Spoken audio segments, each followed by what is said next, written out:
Imagina que vives en un edificio de varias plantas, con varios vecinos, desde hace mucho tiempo. Algunos son encantadores, habéis compartido espacios de vida y también de tristeza, habéis visto crecer a los hijos juntos, idas y venidas, habéis estado codo a codo en todos los vaivenes, que no son pocos, de nuestras procelosas vidas. Otros son indiferentes, apenas en esa categoría que alguien hizo de los grados de amistad, los categorizaríamos como saludables. Quienes dices hola y adiós en el ascensor o en la escalera. Otros has aprendido que ni siquiera devuelven el saludo. Con eso ya sabes que es mejor simplemente saludar, aunque hagan como que no te ven, porque gastas mucha menos energía siendo amable que dejándote contaminar con las malas maneras y la mala vibra de esa gente. Luego están los que quieren hacerte la vida imposible a ti y a tus vecinos, desde siempre, como en una maldición eterna, o porque se acaban de mudar al condominio y no respetan nada.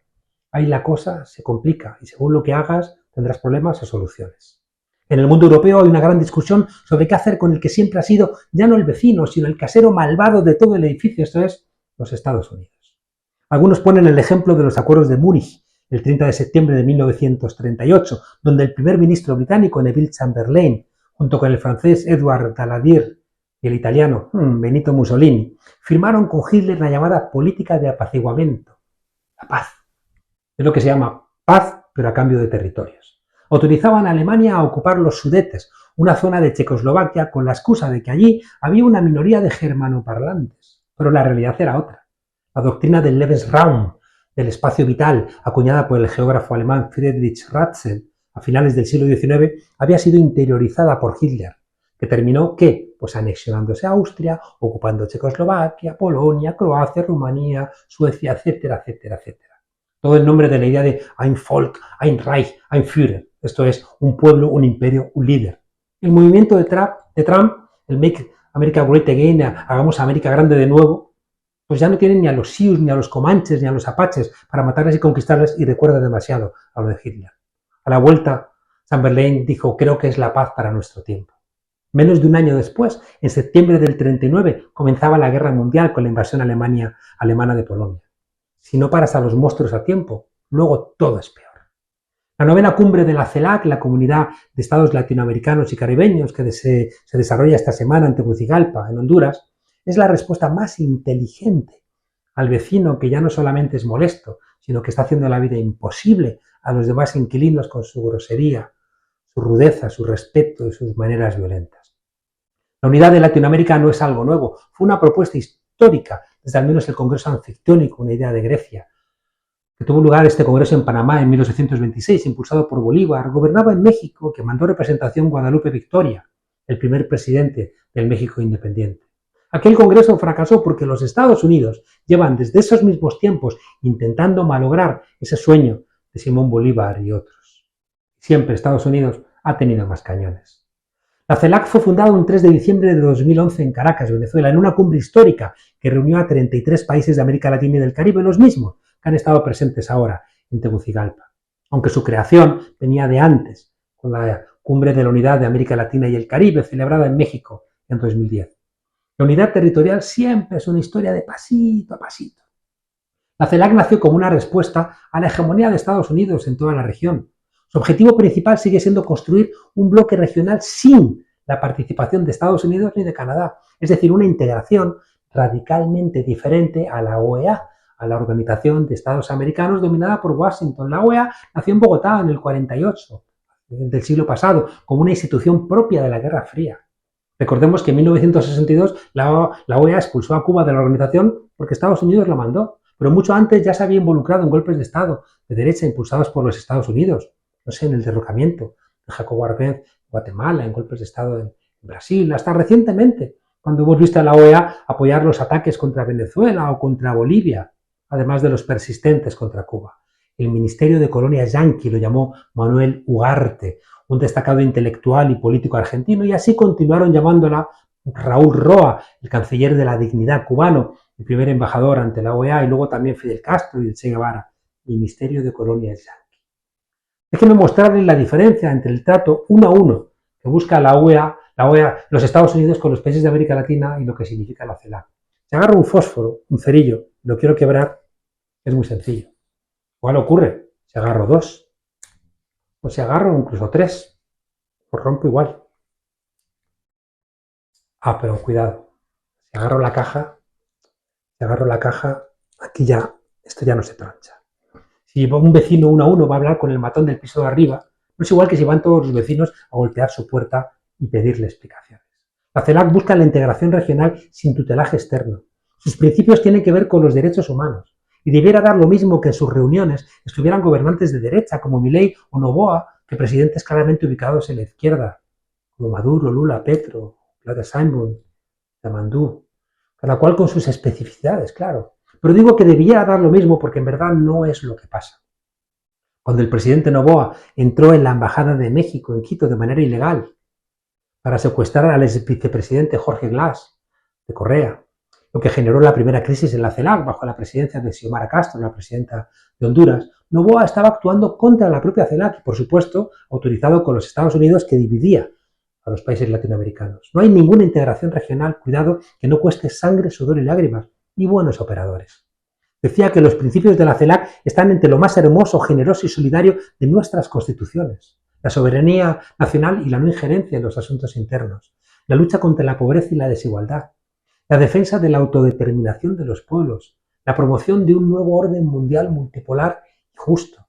La defensa de la paz, del comercio y de la cooperación intrarregional. La cooperación energética, ahora que hay tantos países con dificultades con la luz. El mundo internacional lo dictaron las potencias occidentales, especialmente los Estados Unidos. No vale. ¿Por qué todos los países de América Latina debían subordinarse al Fondo Monetario Internacional?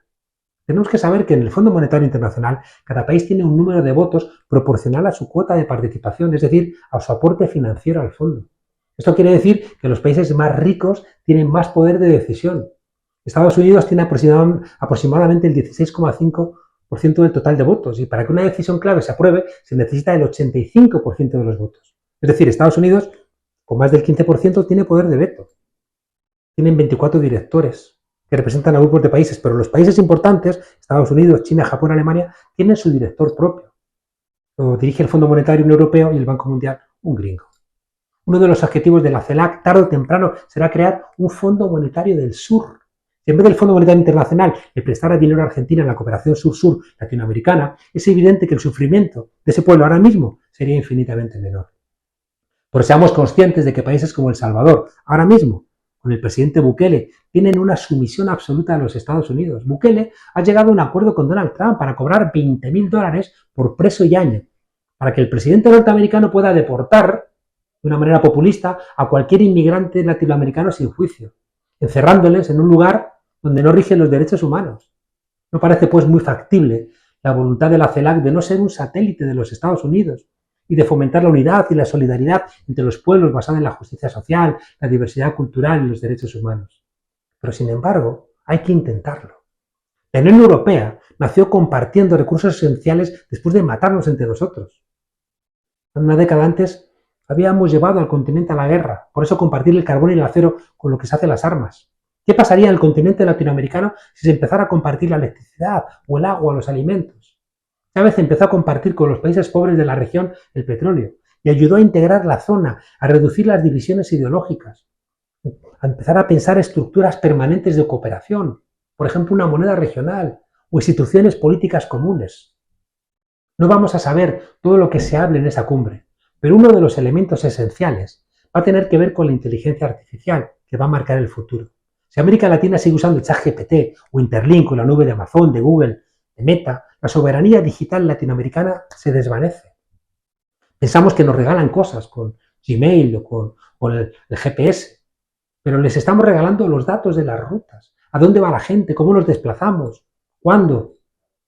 Les estamos regalando demasiada información a un país que, como estamos viendo ahora con Trump, va a usar toda esa información para intentar ponernos de rodillas, cobrarnos aranceles, para presionarnos en sus negociaciones malditas o para invadirnos. Si América Latina no tiene una inteligencia artificial propia del continente, como ha propuesto el ALBA, va a estar a merced de los países con pretensiones imperiales. Esa es una de las misiones de esta CELAC, junto a los aranceles y los migrantes.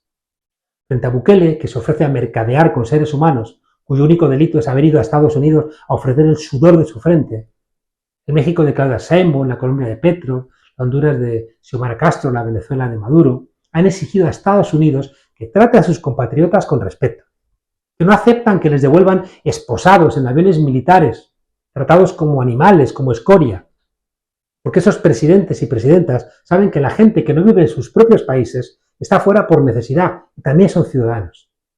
Estados Unidos es un país más viejo que América Latina, van a seguir llegando inmigrantes. La CELAC funciona por consenso, es decir, todos los países deben apoyar las decisiones que se tomen, y eso no es fácil. Es como si en nuestro edificio del que hablábamos resulta que el señor del tercero y la vecina del quinto decidieran apoyar al matón, pensando que así van a sacar alguna ventaja. Ya hemos visto que ni Milei, el más autohumillado de los presidentes latinoamericanos, se ha librado del 10% de subida de aranceles. Quizá esté contento. Siempre ha habido esclavos agradecidos por recibir menos latigazos que sus compañeros. Esos esclavos complacientes no ayudaron nunca a la abolición de la esclavitud. Esta regla del consenso de la CELAC implica que todos los países deben hablar mucho entre ellos para poder llegar a acuerdos. Hay que pensar, cuidado, que los estados necesitan legitimidad, hasta los Milei, que los gobernantes no pueden engañar a todos todo el tiempo. Es decir, que si las políticas golpean a la población durante más tiempo del que están dispuestos a aguantar, siempre terminan levantándose. Argentina conoce bien el que se vayan todos, que obligó al presidente de la Rúa a salir en helicóptero del Palacio de Gobierno de la Casa Rosada. Y en la propia historia de los Estados Unidos anda que no ha habido protestas, levantamientos indígenas, levantamientos afrodescendientes, huelgas generales, revueltas, motines raciales, luchas callejeras, rebeliones sindicales, con enorme presencia, por cierto, en latinoamericana, últimamente movimientos de derechos, hasta una guerra civil. Es verdad que estos levantamientos a menudo son sofocados por el ejército, pero dudo de que Donald Trump, con tantas contradicciones como está experimentando, incluso dentro de su propio gabinete, donde ya se están peleando entre ellos, pudiera reprimir un levantamiento popular, como está haciendo Milei en Argentina. Tenemos un mundo en el que se están rompiendo las reglas internacionales, y eso es preocupante. Ahora algunos creen que todo vale. América Latina es la bisagra entre el viejo mundo que no termina de marcharse y el nuevo mundo que no puede llegar. Y tiene la obligación de intentar hablar con una voz compartida, que no es una única voz, sino que es una voz compartida. Ese es el fruto de la CELAC, más allá de las discrepancias. Es muy probable que pronto haya también una mujer como presidenta legítima de Ecuador, junto a Claudia Sheinbaum, a Xiomara Castro. Digo legítima porque Dina Boluarte es una presidenta ilegítima en Perú. Es bueno que haya más mujeres progresistas gobernando. En los lugares más duros del continente, al lado de las bandas criminales, están las ollas populares, organizadas por mujeres del pueblo. La cooperación, el diálogo, la generosidad son cualidades que ayudan a la unidad.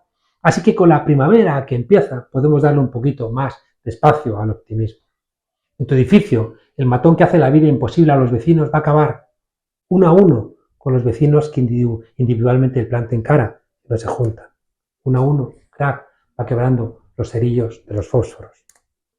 Como decíamos, es la unidad, todos los fósforos juntos, el que impide que se rompan. Con todas sus dificultades. Nadie dijo que fuera fácil, pero sí es enormemente eficaz contra los abusones. Cuando se convierte en norma, es muy placentero en la vida. Ahora que Naciones Unidas está francamente en descrédito, es importante que la CELAC brille con luz propia, porque la buena vecindad hace la vida más alegre en el continente. Te digo que somos mayoría. Somos alegría.